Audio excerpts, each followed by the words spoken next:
Hello and welcome to the RS500 channel. I'm hoping this is my third time lucky strip down to find out what was causing that jumping out of first gear. I think I've identified, if not the problem, then a contributory factor to the problem, and I think it's this amount of movement plus this amount of movement. After getting a message from a bloke called Mark Price on YouTube, he had a similar problem, and it was down to this sort of wear. So the only thing I can think is actually I spoke to someone who used to race these back in the 80s, and when I mentioned to him about jumping out of first gear, he just said, "Oh yeah, they do that." So.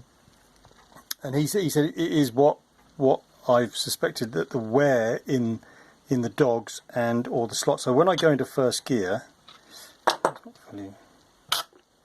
like that, you've obviously got a certain amount of slot which is designed, but I'm thinking that as it goes in, because of this sort of lateral movement, you know, and the back and forth movement. It's just that when it's under load, it's just enough to push it back out until it slips over to the next one, because there are wear marks, or there are. You know, lift that out. There is evidence of wear on the ends of the dogs, and apparently that's one of the problems they have.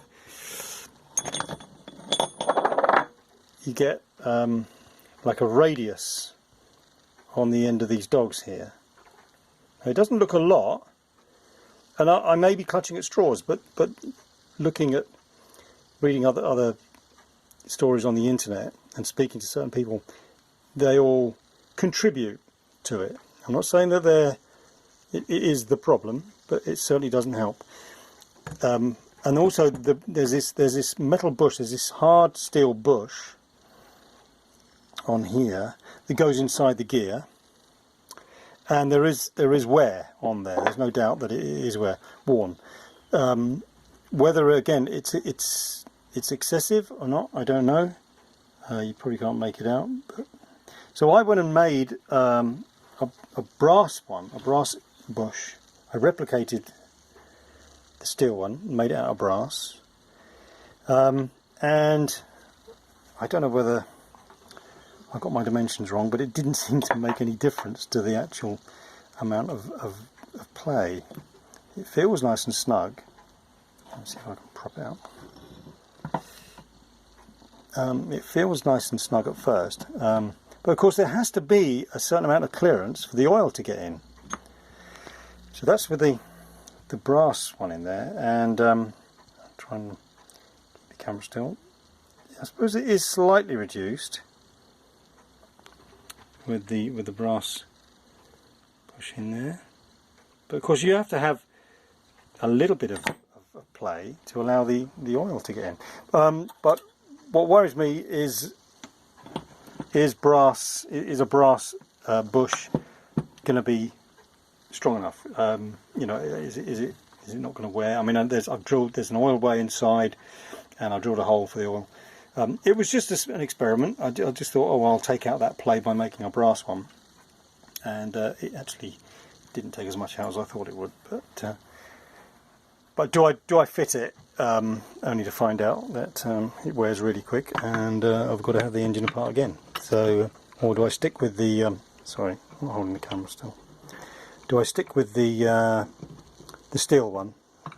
But try and take out. I'm trying to do this one-handed here. Yeah, I think I'm struggling there. Or yeah, do I maybe try and take out that movement, that sideways plate, by an extra thrust washer? Mark in Seattle, he did it was either an extra thrust washer or just a thicker one, because he was saying that sometimes you get where that pin goes, and it's supposed to locate in there. Sometimes you do get a certain amount of sideways movement as it wears.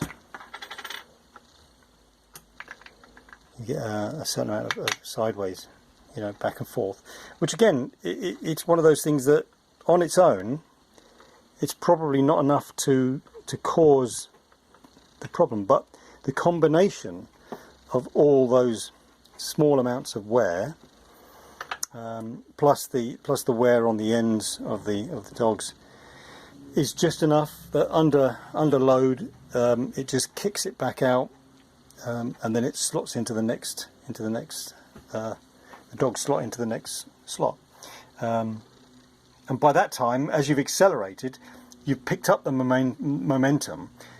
So once it's gone into the next slot, you're not far off then changing into second.